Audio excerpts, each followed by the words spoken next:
तो finally Hanuman movie आ चुकी है एंड आज अपन इसी मूवी की स्टोरी को जानेंगे।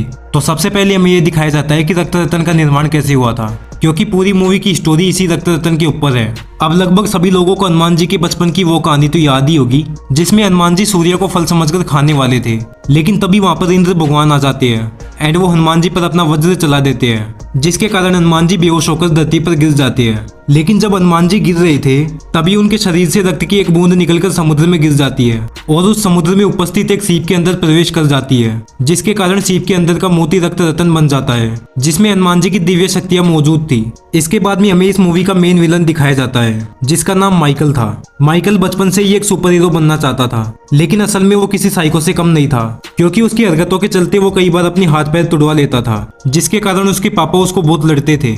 माइकल का एक दोस्त भी था जो कि उसको एक सुपर हीरो मानता था। एक दिन माइकल ने अपने ही घर में आग लगा दी जिसमें उसके मम्मी पापा की मौत हो जाती है। अब उसने ऐसा इसीलिए किया था क्योंकि वो ये मानता था कि सुपर हीरोज के माता पिता नहीं होते और इसी वजह से वो सुपर हीरो बन पाते हैं। माइकल बनना तो चाहता था एक सुपर हीरो, लेकिन कहीं ना कहीं वो एक विलन बन गया था। माइकल का दोस्त बड़ा होकर एक साइंटिस्ट बन जाता है जो कि उसको सुपर हीरो की कॉस्ट्यूम बनाकर देता था, लेकिन उसकी कॉस्ट्यूम के बावजूद भी उसको चोटें लगती रहती थी, क्योंकि चाहे वो कितने भी कवच पहन ले फिर भी वो था तो एक आम इंसान ही। इसीलिए उसको एक ऐसी शक्ति की तलाश थी जिसको पाकर वो अमर हो जाए, जो कि था रक्त रतन। इसके बाद में हमें अंजनाद्री नाम का एक गांव दिखाया जाता है जो कि जंगल के बीच में था।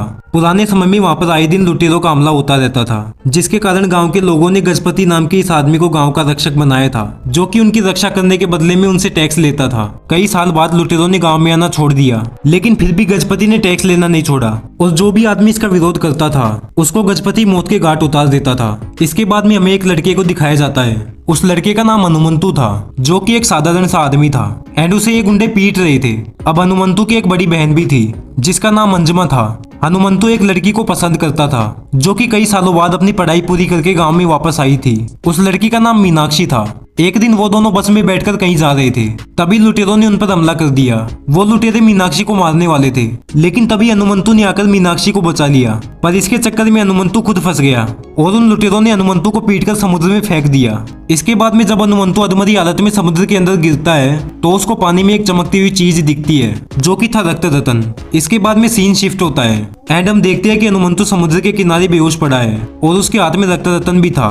तभी वहां पर कुछ लोग आते हैं और हनुमंतु को उठाकर उसके घर छोड़ देते हैं। उसको ऐसी हालत में देखकर उसकी बहन रोने लगती है और एक वैद्य को बुलाकर उसका इलाज करवाती है। वो वैद्य अंजुमा से बोलता है कि शायद हनुमंतु बच नहीं पाएगा। अब आगे जाने से पहले मैं बता दूं कि वो लुटेरे जिन्होंने हनुमंतु को मारा था वो सभी गजपति के आदमी थे।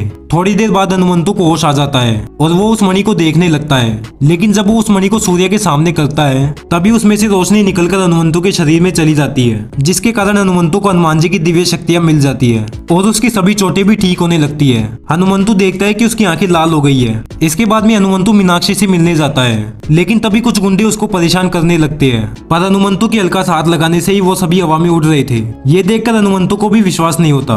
तभी वहां पर मीनाक्षी आती है। वो उन सभी गुंडों को ऐसी हालत में देखकर बहुत खुश होती है और पूछती है कि इनको किसने पीटा, जिस पर हनुमंतु बोलता है कि उसी ने इनको पीटा है। लेकिन मीनाक्षी हनुमंतु का विश्वास नहीं करती, जिस पर हनुमंतु उसको अपनी शक्ति दिखाने लगता है। लेकिन तब तक शाम हो चुकी थी, जिसके कारण रक्त रतन की शक्तियां खत्म हो गई, क्योंकि रक्त रतन की शक्तियां सूर्य की रोशनी में ही काम करती है। एंड ये बात हनुमंतु को भी अभी पता चली जब उसने अपने हाथ पैर तुड़वा लिए। अगले दिन हनुमंतु ने वापस उस मणि से शक्तियां ले ली, जिसके बाद में वो ये बात अपने दोस्त काशी को बताता है, लेकिन काशी उसकी बातों पर यकीन नहीं करता और उसको साबित करने के लिए बोलता है, जिस पर हनुमंतु जाकर एक ट्रेन के सामने खड़ा हो जाता है और काशी को बोलता है कि वो ट्रेन को रोक देगा। लेकिन होता इसका उल्टा ही है, क्योंकि वो ट्रेन को रोक तो नहीं पाता बल्कि ट्रेन से टक्कर खाकर दूर जाकर गिरता है। लेकिन इतनी खतरनाक टक्कर के बाद भी उसको एक खरोंच तक नहीं आती, जिसे देखकर काशी भी हैरान था। इसके बाद में हनुमंतु वापस मीनाक्षी से मिलने जाता है, जहाँ पर वो देखता है कि एक बूढ़ा किसान बैठा बैठा रो रहा था, क्योंकि गजपति ने उसका लगान दुगना कर दिया था और उसके पास इतना लगान देने के लिए कुछ भी नहीं था। ये जानकर हनुमंतु सीधा गजपति के पास जाता है और उसको कुश्ती की चुनौती देता है। उस कुश्ती में अगर गजपति हारा तो लोगों को लगान से छुटकारा मिल जाएगा। और वैसे भी हनुमंतु के पास दोनों की शक्तियां थी, लेकिन तभी सूरज को बादल ढक लेते हैं, जिसके कारण हनुमंतु की शक्तियां चली जाती है और गजपति उसको बुरी तरह से पीट देता है। इतनी पिटाई के बाद में हनुमंतु बेहोश होने ही वाला था, लेकिन तभी सूरज वापस से निकल जाता है और हनुमंतु को उसकी शक्तियां भी वापस मिल जाती है। जिसके बाद में हनुमंतु गजपति को बुरी तरह से हरा देता है। सभी लोग उसकी जीत का जश्न मना ही रहे थे, लेकिन तभी उनको एक हेलीकॉप्टर आता हुआ दिखता है, जिसमें से निकलती है माइकल और उसका दोस्त। माइकल उनसे बोलता है कि वो इस गांव में हॉस्पिटल बनवाना चाहता है। ये सुनकर सभी गांव वाले बहुत खुश होते हैं, लेकिन माइकल के यहाँ पर आने का मकसद तो कुछ और ही था। दरअसल जब हनुमंतु उस ट्रेन से टकराया था तो किसी ने उसकी वीडियो बना ली थी और वो वीडियो माइकल के पास भी पहुंच गई थी। जिसके बाद में जब उसने इस गांव के बारे में रिसर्च करी तो उसको रक्त रतन के बारे में पता चल गया और इसीलिए वो यहाँ पर आया था। इसके बाद में वो कई बार हनुमंतु से वो रक्त रतन छीनने की कोशिश करता है, लेकिन हर बार नाकाम रहता है। और एक दिन हनुमंतु को भी माइकल का काला सच पता चल गया, लेकिन 10 दिन के बाद उसकी बहन की शादी थी और उसकी शादी में कोई भी दिक्कत ना आए इसीलिए उसने गाँव वालों को कुछ भी नहीं बताया। इसी के साथ उसकी बहन की शादी का दिन भी आ गया था। चारों तरफ खुशी का माहौल था, लेकिन तभी वहाँ पर माइकल आता है और हनुमंतु से रक्त रतन छीनने की कोशिश करता है, जिसके चक्कर में उसकी एक आंख भी फूट जाती है। लेकिन इसका बदला लेने के लिए वो हनुमंतु की बहन पर गोली चला देता है और वहाँ से भाग जाता है। गोली लगने की वजह से अंजमा की मौत हो जाती है। इसके बाद में हनुमंतु अपनी बहन का अंतिम संस्कार कर देता है और उस मणि को पनौती समझकर फेंक देता है। इधर माइकल एक नया सूट बना रहा था, जिससे वो पूरे गांव वालों को मारने वाला था। इसके बाद में माइकल मणि की तलाश में लग जाता है। इधर हनुमंतु चुपचाप बैठा था, तभी उसके पास मीनाक्षी आती है और उसको पूरी बात बताती है, लेकिन हनुमंतु उसकी बातों पर ध्यान नहीं देता। तभी वहाँ पर साक्षात विभीषण आते हैं और हनुमंतु को रक्त रतन के पीछे की पूरी सच्चाई बताते हैं, जिसको जानकर हनुमंतु हैरान था क्योंकि उसने स्वयं हनुमान जी के दिव्य मोती को फेंका था।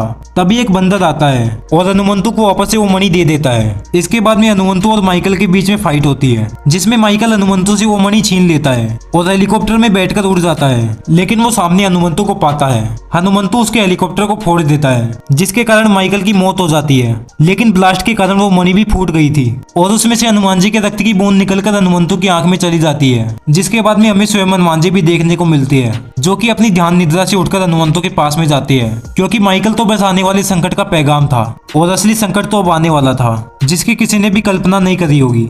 इसके बाद में हमें मूवी के सेकंड पार्ट का नाम बताया जाता है, जिसका नाम होगा जय हनुमान।